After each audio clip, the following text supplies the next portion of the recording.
In today's episode, we bring you three chilling real-life stories.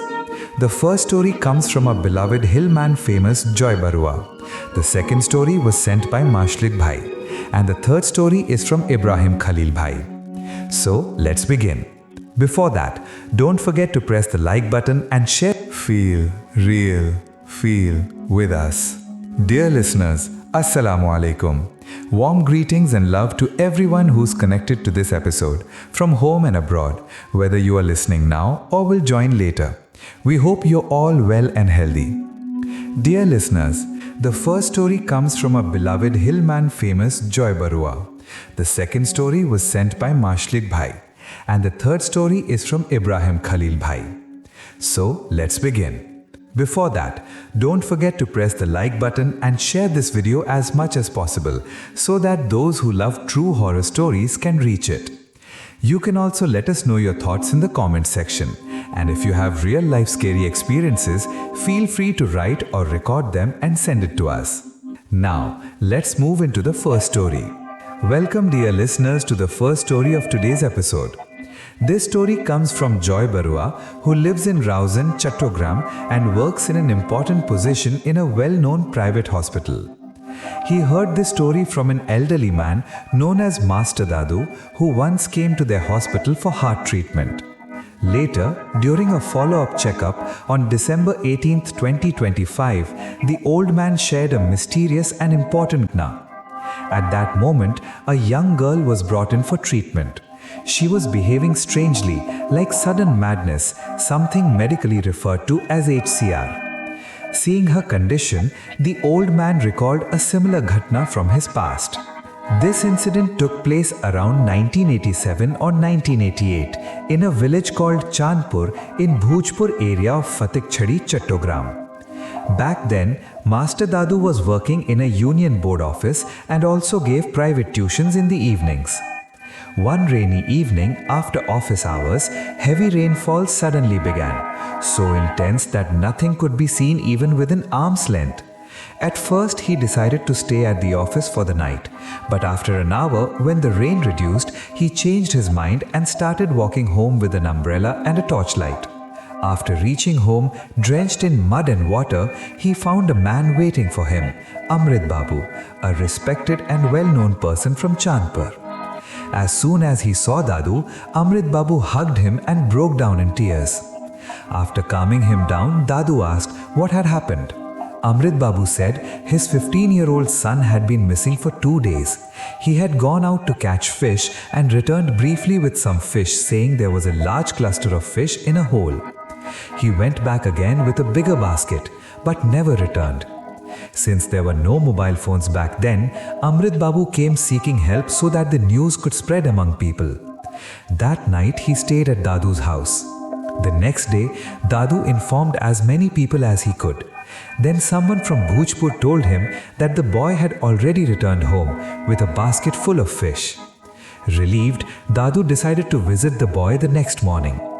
When he reached Amrit Babu's house, he saw preparations for a puja ceremony celebrating the boy's return. He asked to see the boy. The boy was lying quietly, well-dressed, but not speaking to anyone. Dadu asked gently, "How are you, son?" No response. "Where did you go these 2 days?" Silence again. As Dadu turned to leave, suddenly the boy spoke. "Where would I go? I was at my place. He came to me. He won't escape." Dadu was confused. "What did you say?" The boy shouted angrily, "Get out from here, old man." Everyone was shocked.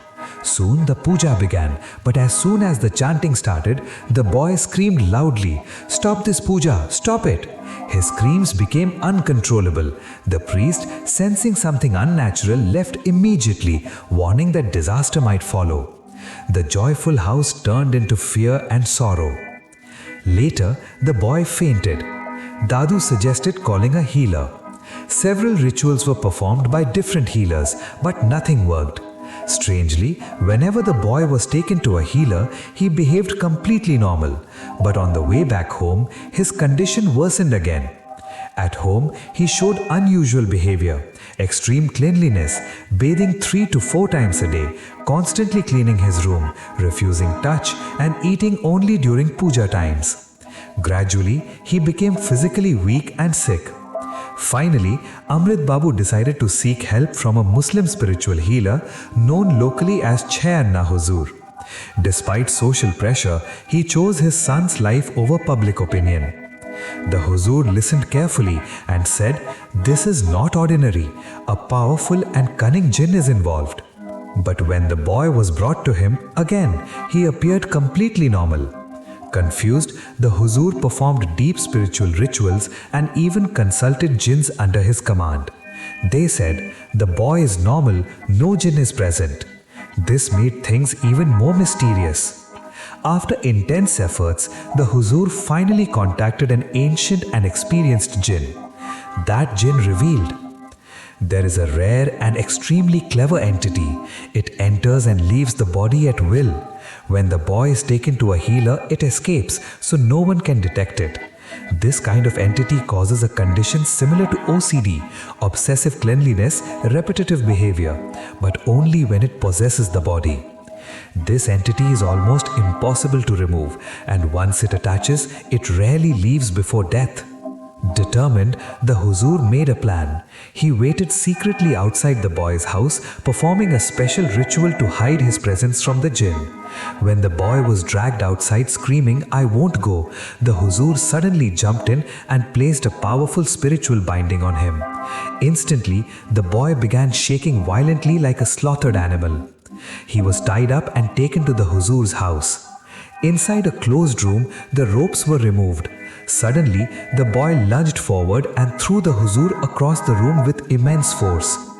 In the chaos, a copy of the Holy Quran fell from a shelf on the boy's chest, and something unbelievable happened. The boy, who had overpowered many people, became completely helpless under its weight, like a mountain pressing down on him. He screamed in unbearable pain. The Huzur began reciting powerful verses. Finally, a voice came from the boy. "Remove it. I will die under its weight." "Who are you?" asked the Huzur. The voice replied, "I am Shankhanad. I was sleeping underground for ages. This boy stepped on me and awoke me. I will not leave him." The Huzur said firmly, "The boy is innocent. You attacked. You deserve punishment." The room was sealed. After hours of screaming, silence. The next morning, the boy was found unconscious. The jinn, Shankhanad, was dead, crushed by the spiritual power of the Holy Quran. For 7 days, special rituals were performed.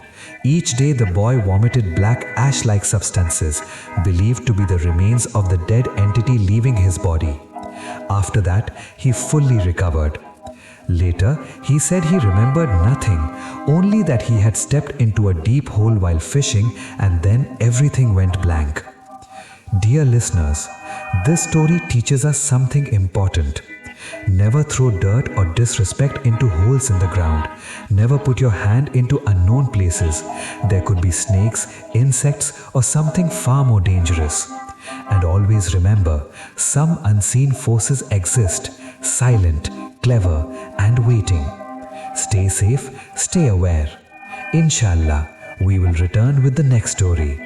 Dear listeners, we are now moving to the second story of the third episode of our... Once again, a big thank you to our brother Joy Barua for this story. We hope to receive many more stories from you like this, inshallah.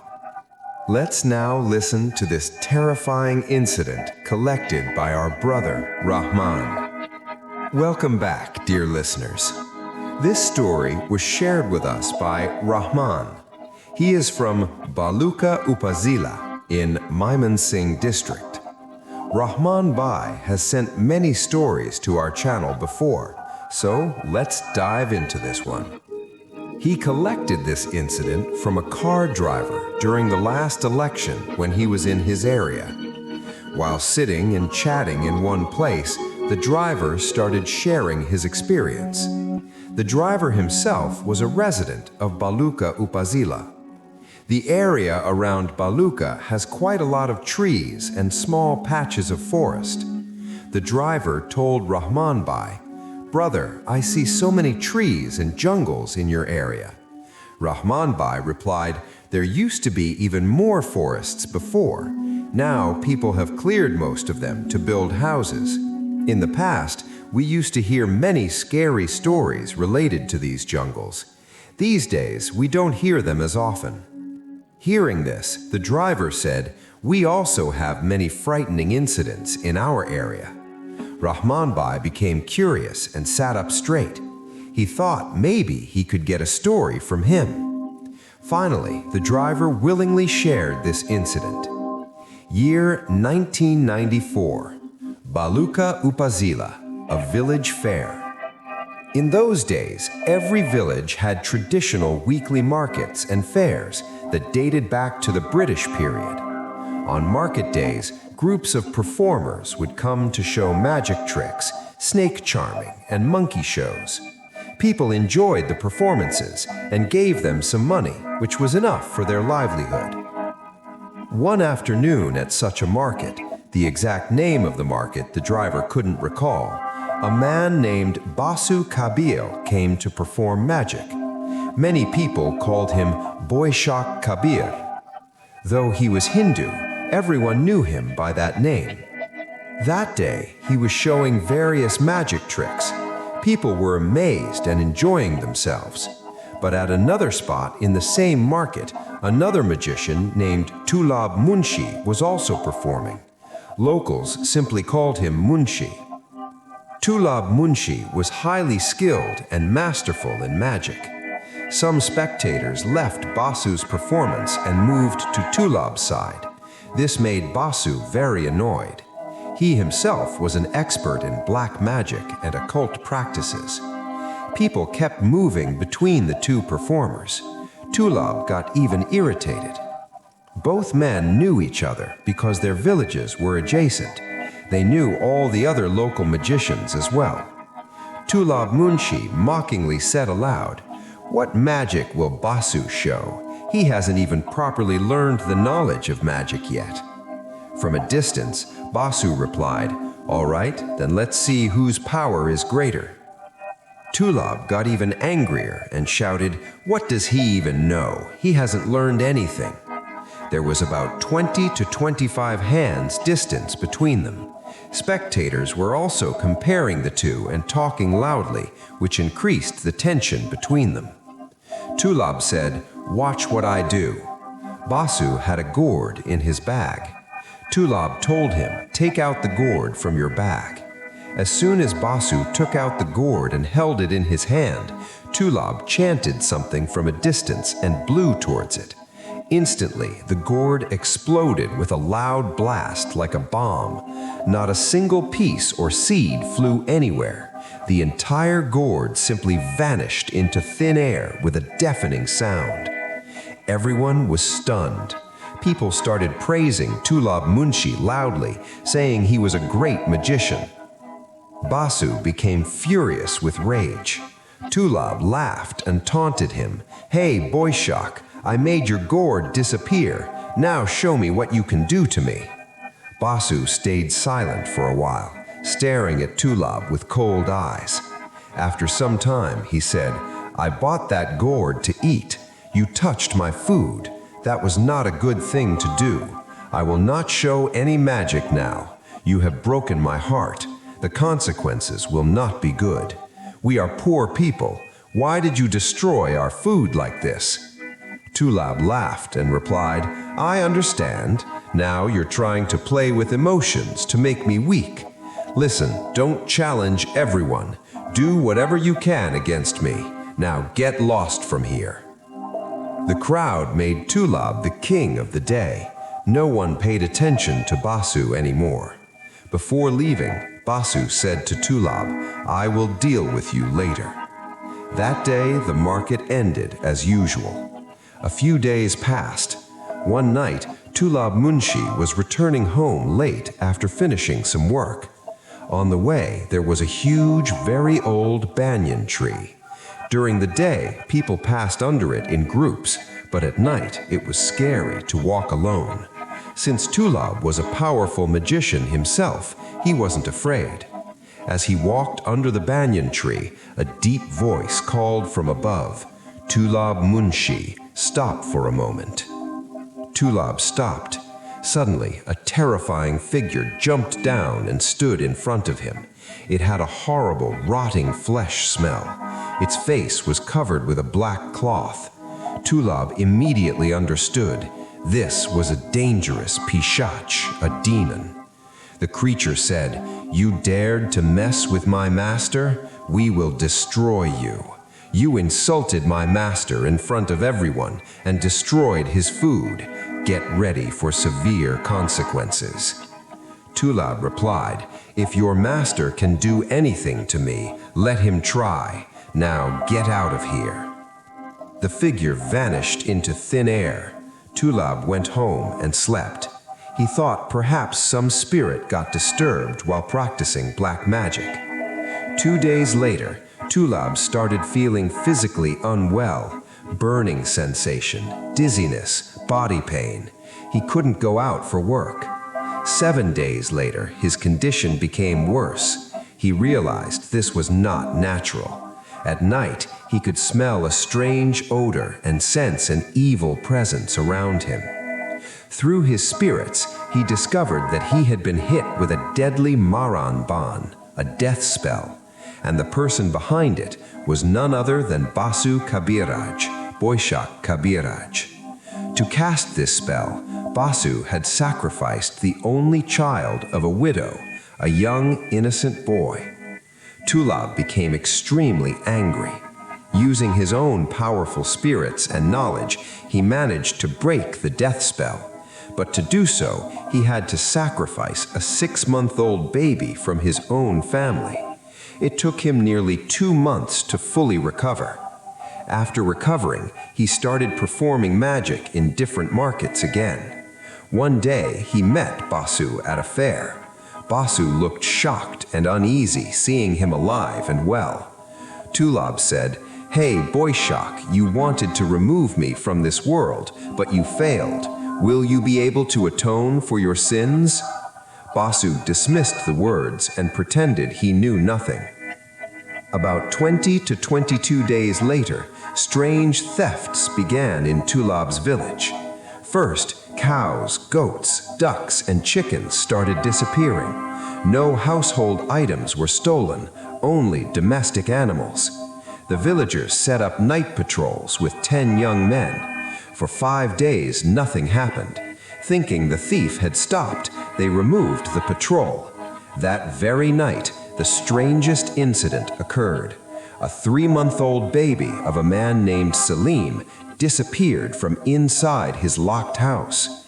In the next 4 days, 4 more babies under 6 months old disappeared. The villagers were terrified and went to Tulab Munshi for help. Through his spirits, Tulab learned the truth. Basu Kabiraj, seeking revenge, had sent a group of man-eating Pishach to Tulab's village. First, they attacked animals. Then, when patrol stopped, they started taking babies. They planned to devour all the children and turn the entire village into a graveyard. The same terrifying incidents soon started in Basu's village too. Animals disappeared, and their heads were found the next day. Then small children began to vanish. Their headless bodies were never found, but their severed heads were discovered near their homes. The people of Basu's village went to him for help. Basu told them, "This is the work of Tulab Munshi from the neighboring village. He is taking revenge on me by attacking you all." Enraged, the people from both villages caught Tulab and Basu and brought them to an open field. They threatened to beat them to death if they didn't stop the horror. Both magicians then revealed everything. Basu admitted that after the gourd incident, he became furious and cast the death spell on Tulab by sacrificing a widow's only child. When Tulab survived, Basu became even angrier and performed a terrible black magic on Tulab's entire village using snakeskin, village soil, and human eyeballs. he made a pact with evil spirits to destroy the village completely. Tulab admitted that he had summoned Ifrit jinns and offered 2 human heads as sacrifice to send them to Basu's village. He also made a pact that the spell... Dear listeners, welcome to today's final story of this episode. This true incident was sent to us by Mr. Rahman Khan. His family home is in a hilly area of Sylhet, Bangladesh. He is currently working in the holy city of Mecca, Saudi Arabia. Because of his job, he spends most of his time near the Kaaba. He considers this a great blessing from Allah. Every year, millions of people from all over the world come to perform Hajj, yet many cannot make it due to financial problems, physical disabilities, or simply because Allah has not willed it. Many people travel abroad for holidays and honeymoons, but the thought of visiting the sacred Kaaba never crosses their minds. Remember, no one can reach that holy place unless Allah wills it. Dear friends, I have one humble request. Travel as much as you want, but travel in a way that increases your faith. Allah says in the Quran, "Travel through the earth and see what was the end of those who rejected the truth." Travel broadens our minds, changes our values, and improves our character. So let your journeys also prepare you for the hereafter. May Allah accept it from all of us. Because of his work, Rahman Khan regularly interacts with Indonesian and Malaysian pilgrims. He has learned to understand and speak a little broken Indonesian and Malay. We pray that he masters these languages completely very soon. Now, let's begin today's story. This incident happened in a hilly region of Indonesia. The boy was only 7 or 8 years old at the time. His younger sister was 4 or 5. He lost his mother at a very young age. His father, though alive, was as good as dead to them. After their mother's death, the father married again. From that day, unrest began in the family. Unable to bear the mental pressure, the mother suffered a stroke and passed away. After her death, the 2 children lived in complete neglect under their stepmother. Their father made and sold local liquor in the hilly area and was usually drunk. He paid no attention to his children. A respected elderly man from the village saw their miserable condition and took both children to a madrasa far from their home. He said, "I will take full responsibility for them. I will bear all their expenses." The girl was admitted to a girls' madrasa and the boy to a boys' madrasa. They studied well for about 4 or 5 months. Then suddenly, the kind elderly man stopped coming. The financial condition of the madrasa also worsened. Help from people decreased. When the madrasa tried to contact the elderly man, they learned a heartbreaking news. He had died after being struck by lightning during a stormy night. The madrasa authorities were deeply saddened and prayed that Allah grant him the status of a martyr. Now the question was, what would happen to these 2 orphans? They contacted the children's father. He bluntly replied, "I have no son or daughter." He completely denied them. The madrasa was on the verge of closing. They could not even pay the teachers' salaries. Eventually, they had to give holidays to all students until the situation improved. The girl was sent to her maternal grandparents' house, where they took full responsibility for her. But what about the boy? His father came and took him, saying, "Give me the boy, I will take care of him. My financial condition is not good, so you keep the girl." Everyone thought perhaps the father had come to his senses and Allah had guided him. But behind this, the father had a dark intention. As soon as he brought the boy home, he handed him a plate and forced him into begging. The boy had dreamed of becoming a hafiz and an alim, but his father pushed him into street begging. Every day, the boy would walk from house to house, saying, "For the sake of Allah, please help this orphan." People gave him rice, crops, and food. When he returned home in the evening, his father and stepmother would tie a rope around his neck like an animal and chain him in one corner of the house so he could not run away. It was a symbolic torture, reminding him that he was not free, but their property, just like cattle. One day, the boy received a large amount of rice and food from a single house, more than what he usually collected in a whole day. Thanking Allah, he returned home early. Seeing him back so soon, his stepmother became furious. His father was busy making liquor. The stepmother shouted, "Why have you come back so early? Go out again and bring more." She beat him and sent him back out. The father took the food the boy had brought and sold it in the market to invest in his liquor business. The boy cried bitterly and prayed to Allah, "O Allah, I am an orphan. Even your beloved Prophet Muhammad, peace be upon him, was an orphan. You love orphans. Please remove my hunger and pain. Either grant me death or give me the strength to live with dignity. I cannot bear this torture and begging anymore." That day he collected very little. When he returned, both his father and stepmother beat him mercilessly. Blood flowed from his nose and mouth. In the evening, a storm with heavy rain started. They pushed him outside and locked the door. The little boy stood under a tree, completely soaked. Eventually, he sat down and later fell asleep against the tree trunk. Late at night, the rain stopped. Suddenly, he woke up to the sound of children laughing and talking. He saw 4 or 5 boys and girls of his age, beautifully dressed, walking together. He asked, "Where are you going?" They replied, "There is a fair ahead. We're going to the fair." The boy said, "I want to go. Please take me with you.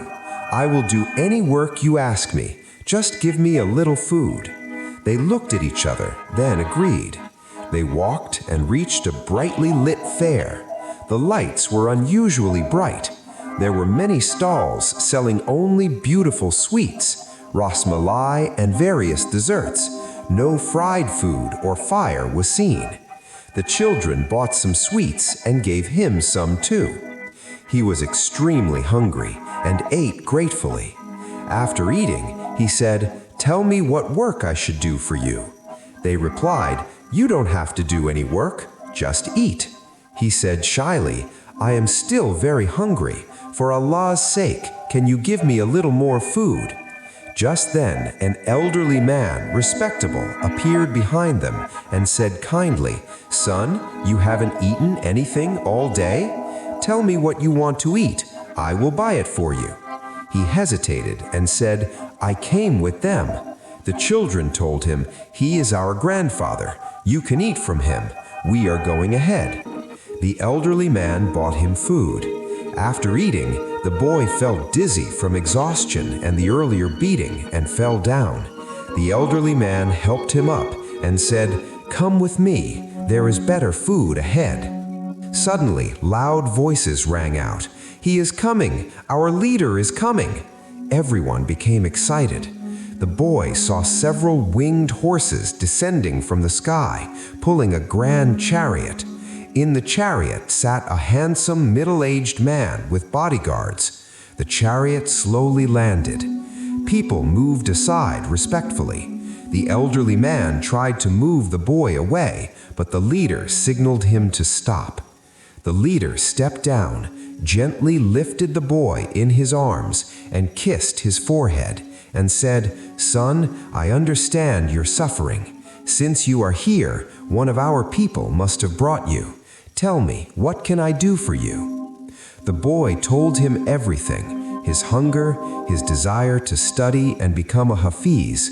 The leader removed a shining gold ring from his own finger and placed it on the boy's finger. Surprisingly, the large ring became perfectly fitted. The leader said, "Whenever you are hungry, pray to Allah. O Allah, Grant me your blessings, fulfill my needs, and provide me with food. Then kiss this ring 3 times. Inshallah, food will appear. This ring will not come off easily, nor will it be lost or taken from you." He ordered more food for the boy and instructed the elderly man to take him safely home. The boy realized he was among jinns, but he felt no fear. His suffering was so great that fear had no place in his heart. Their behavior was also very kind. He was brought back and left under the same tree. In the morning, his father and stepmother came out and saw the shining ring on his finger. Greed filled their eyes. They shouted, "Where did you steal this from?" The boy replied, "I did not steal. I am not allowed to tell." They beat him again and tried to remove the ring, but it would not come off. In rage, the father brought a sharp axe, placed the boy's hand on a block, and chopped off 4 fingers with one blow. The ring was on one of those fingers. The boy screamed in agony as blood gushed from his hand. The father tried to remove the ring from the severed finger, but failed. He then burned the finger in the fire to burn away the flesh. Finally, he got the ring. He told the stepmother, "I am going to the market to sell this. We will get good money for the liquor business." Meanwhile, the boy was writhing in pain. The stepmother pushed his bleeding hand into the burning stove to stop the bleeding. The unbearable pain made him